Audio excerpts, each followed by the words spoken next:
Tu te réveilles en pleine nuit. Tu es à moitié dans les vapes et ta vision est plutôt floue. Tu es allongé sur le dos dans ton lit. Seul souci, tu ne peux pas bouger. À vrai dire, ton corps est paralysé de la tête aux pieds. Seuls tes globes oculaires ont encore la capacité de faire des mouvements. Un peu pris de panique, tu essayes comme premier réflexe de lever un de tes bras. Évidemment c'est sans succès. Malgré tout, tu réessayes encore et encore. Tu commences à sentir une légère fatigue au niveau de tes muscles. Tu commences à te poser des questions et à te demander ce qu'il se passe. Tu n'as jamais connu cette expérience avant. Tu as cette impression que des centaines de kilos s'appuient contre ton corps, ce qui empêche tout mouvement. Le froid commence à faire frissonner ta peau. Tu as l'impression que ta fenêtre est restée ouverte alors que tu te souviens bien l'avoir fermée la veille. La peur t'envahit d'un seul coup. Le stress monte aussi. Ça donne un mélange de panique et de terreur. Sans crier gare, quelque chose vient souffler doucement contre ton oreille. Tu peux sentir son souffle glacé parcourir ton échine, tandis que le son de sa respiration saccadée de celle-ci atteint tes oreilles. Tu paniques encore plus, mais tu es là, allongé, ne pouvant strictement rien faire. Pris par la frayeur, tu essayes de faire le tour de la pièce avec tes yeux, quand soudain un visage humanoïde, sombre et flou se penche vers ton regard.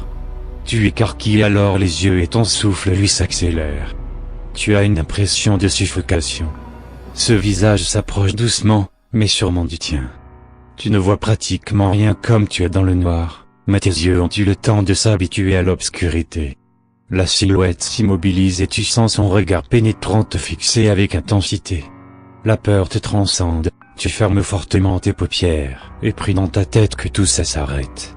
Et là, tu as une illumination. Pourquoi je n'appelle pas à l'aide? Penses-tu? Tu entends du bruit venant de la pièce d'à côté. Avec énormément de difficulté, tu essayes de tourner la tête vers celle-ci.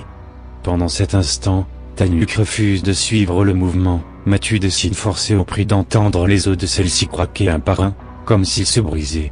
Heureux d'avoir pu réussir enfin à bouger un peu, tu ouvres doucement la bouche. Tu as l'impression que le temps est au ralenti et que ce monde n'est qu'un cauchemar. Bouche bée, tu cries de toutes tes forces, appelant pitoyablement à l'aide. Mais tout ça en vain, aucun son ne sort du travers de ta gorge. Tu te sens désarmé, impuissant et cette chose au-dessus de toi qui te fixe toujours sans bouger. Tu aimerais pleurer, mais même les larmes refusent de sortir. À cet instant, ta plus grande peur est de mourir ou de rester coincé dans cette position, face à cette silhouette morbide. Finalement, tu fermes les yeux à nouveau car la fatigue finit par t'envahir rapidement. Le lendemain tu te réveilles en sueur. Que s'est-il passé? Tout ça s'est réellement accompli. Eh bien pour répondre à ta question, oui tout ça s'est bel et bien passé. Ce phénomène s'appelle la paralysie du sommeil. Tu es entre l'éveil et le sommeil. Ainsi à la merci des esprits malsains qui rôdent dans ta chambre. Prenez garde, ces crises se manifestent lors de gros stress engendrant ainsi une paralysie totale. Ce phénomène existe réellement. Saurez-vous vous réveiller avant qu'il ne soit trop tard?